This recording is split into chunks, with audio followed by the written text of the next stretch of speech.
Talk Sports with Travis Lamar. Episode 10 is now in full effect. Let's get right to it. Chargers lose a heartbreaker to the Lions, man. 41-38. I'm so pissed off about it, bro, because it was a really good game. It was a one possession game, and the Chargers offense played phenomenal. Let's just start there. Justin Herbert, 27 of 40 for 323 yards, 4 touchdowns. He did have one interception that, as it turns out, was crucial in this one possession game. But if I had to grade him, I would give him an A. I can't give him an A plus because of the pick, but Justin Herbert played a really good game, a really clean game, and that was good to see. The offensive line did not give up one sack this game, so the pass protection was really good. Austin Eckler had 113 all-purpose yards with a touchdown. And, of course, Slayer, man, Keenan Allen with another huge performance. 11 catches, 175 yards, and 2 touchdowns. Keenan Allen is balling out of control. That man is a problem. Top 5 receiver in the league right now, and he did a great job, but our defense couldn't stop nothing, bro. Our defense could not stop a nosebleed. Our defense gave up 530 total yards. Like, that's crazy. Jared Goff had over 300 yards passing. The Lions had over 200 yards rushing. David Montgomery had a big 75-yard rushing touchdown. And so the defense just couldn't stop anybody. Coming off a game against the Bears where they had 8 sacks, you thinking the defense getting on the right track, and that's after they beat the Jets as well. But as you can see, when they played a really good team, a prominent team in the league, here goes the defense again, not being able to get any stops. And in a game like this, the defense just needs to make one big play, one big sack, one strip fumble, one interception, to turn the tide. And like I said earlier, Justin Herbert threw that interception. We lost the game 41-38 on the last second field goal. One big play, man, and we can win that game. But our defense did not give us that big play. They had a few stops here and there, but when it matters the most, they didn't do anything. The Lions were great on 4th down. They converted 4 out of 5 4th downs. So on these 4th downs, when we need that stop, we didn't get it. We didn't get it at all during the whole game. I mean, 4th and 5 and the Lions running the ball. Where's the pride, man? Like, we got a lot of Pro Bowl and all-pro players on that defense, and nobody stepped up and made that big play when we really needed it. So it was frustrating. It was frustrating. We really needed to win that game. Like I said in the past episode, this game was going to tell me a lot about what the Chargers could do with the rest of the season, because we needed to beat a really good team to show that we are playoff worthy, and we just lost that game. Even though we were really close, we lost. I don't do that moral victory thing. We took a L. And so it's like, here we go again, like I talked about. The Chargers are headed for draft purgatory once again. We probably won't make the playoffs, or if we do, we're going to barely make it and probably lose in the first round. Or we're, not going to make the playoffs, but not be a sorry team, not sorry enough to get a top 10 draft pick. So it's like, what do you do? What do you do? Yeah, we played good against the Lions, but we needed to win that game, man.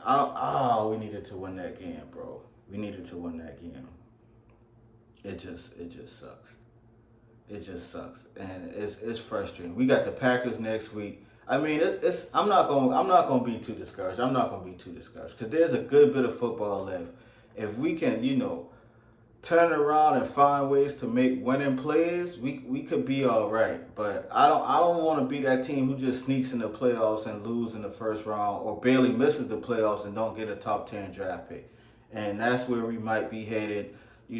As always, just history just tends to repeat itself with the Chargers. I guess I should be optimistic, but I don't know. Real Talk Sports with Travis Lamar, episode 10 is in full effect. Let's react on some of the games that went on in week 10 of the NFL. One of the big games, the 49ers beat the Jaguars. They punished the Jaguars 34-3. So both of these teams were on a bye, and both of these teams are, playoff contenders as of now. And the Niners had just lost 3 games straight. And the Jaguars were the hottest team in football. They only had 2 losses. They were on a roll, and the 49ers really punished the Jaguars, man. And like I was saying, I was still high on the Niners, man, even though they had those losses because of how their team is built. So that defense showed up and came to play. Purdy played a great game. He threw for 3 touchdowns. Christian McCaffrey, as always, had over 100 all-purpose yards. Actually, this is the first game he didn't score a touchdown. I think in 17 games, he was tied for the NFL record. He only needed this game to score a touchdown to hold the NFL record for most consecutive games with a touchdown. But he didn't score. They did not get him the record, and that's jokey on the Niners. Kittle had a big game, 3 catches for 116 yards. 49ers just dominated the Jags. And like I've been saying, even through their 3-game loss, the 49ers are a top 5 team. The Browns come back and beat the Ravens on a last-second field goal, 33-31. So AFC North battle, the Ravens looked like the best team in the league. The Browns, like I was saying, had a really strong defense, and I liked them. They were in my top 10 last week. A couple pundits were not high on the quarterback or whatever, but when you got a defense like that, this is what happens. You make enough plays against a good team, a really good team, and you can win that game. So, really good game. The Browns came back and win. Dustin Hopkins' 41-yard field goal to win that game. One of the most exciting games was the Texans versus the Bengals. And if y'all know this, I had a huge stake in this game for fantasy because I have both of those quarterbacks.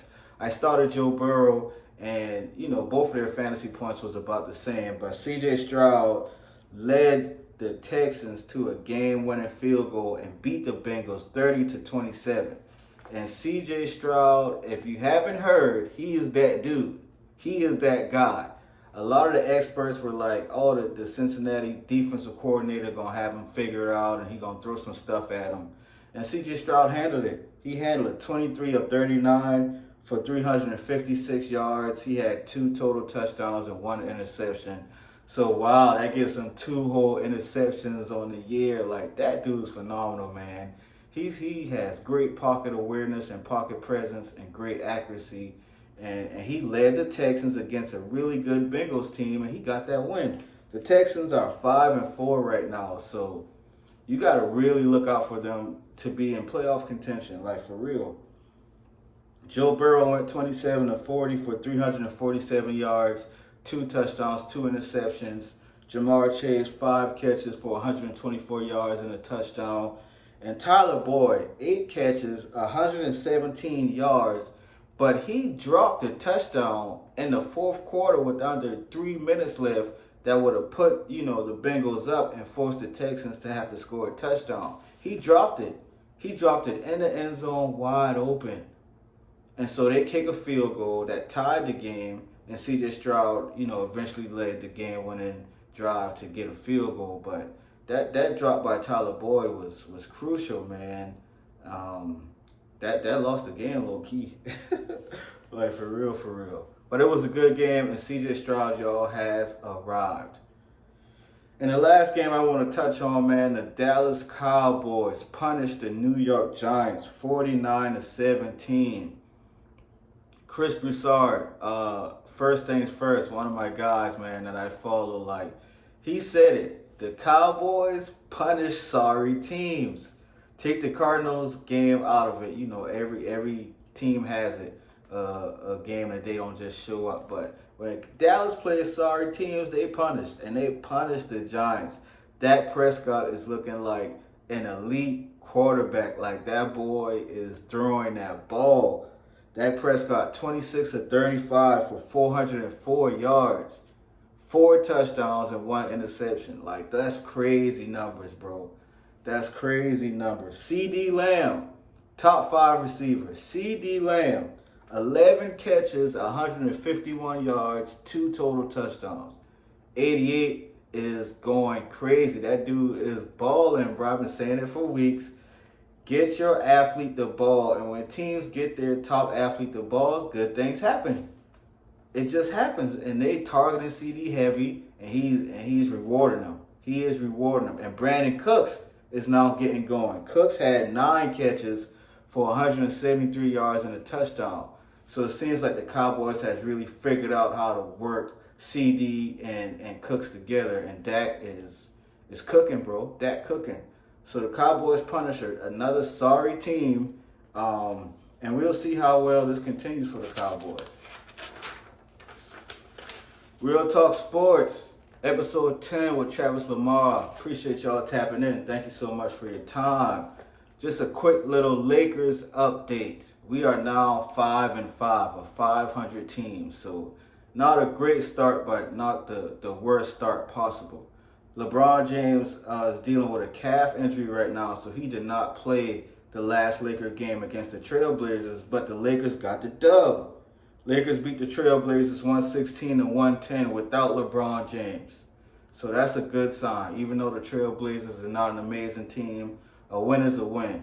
And honestly, I like the fact that the Lakers playing without LeBron so they can really figure out who they are, without the king. And so AD had a big game, 30 points, 13 rebounds, 6 assists, and 3 blocks. That's a real solid line for AD. AD, if you can just stay right there, bro, we good. Bro, we good. Just stay right there, bro. With LeBron playing without LeBron, stay right there. 30 points, 13 rebounds, 3 blocks, we'll take it. Rui Hachimura had 19 points, 5 rebounds. Solid. Cam Reddish is stepping up, and if he keeps elevating his game of play like this, we gonna be good. 18.7 rebounds. That's Cam. That's cool right there, bro. Stay right there, bro. Don't even trip. D'Lo, 11 points, 11 assists. Austin Reeves is now coming off the bench. 18 points, 4 rebounds, 4 assists. Those stats are good. That'll get the job done. Just mind you now, when LeBron come back, keep doing that. Don't stop playing, bro, just because LeBron on the court. So when LeBron is off the court, when he's not playing at all, not just taking a rest, because when LeBron sits on the bench, we suck. But when he's not in, shorts and a jersey, the team knows that they have to step up. So just keep playing like that. Just keep playing like that, and we'll be fine. The previous game before that, the Lakers beat the Suns 122-119. LeBron played in that game, and he played a pivotal role in that game with 33 points and 11 rebounds. AD had 18 points and 11 rebounds. D'Lo had 19 points and 9 assists. If D'Lo can play right, because I was we might need a third star, for real, to really compete in the West, to compete with somebody like the Nuggets, these top tier teams, to be able to beat Phoenix every time. And I don't know, man. We got players who, if they raise their level just a little bit, we'll be all right. If D'Angelo Russell can be 20 and 10, bro, we don't need no third star. We don't need no third star, bro. Against the Suns, Cam Reddish again had 17 points, and he hit a big 3 to close that game out.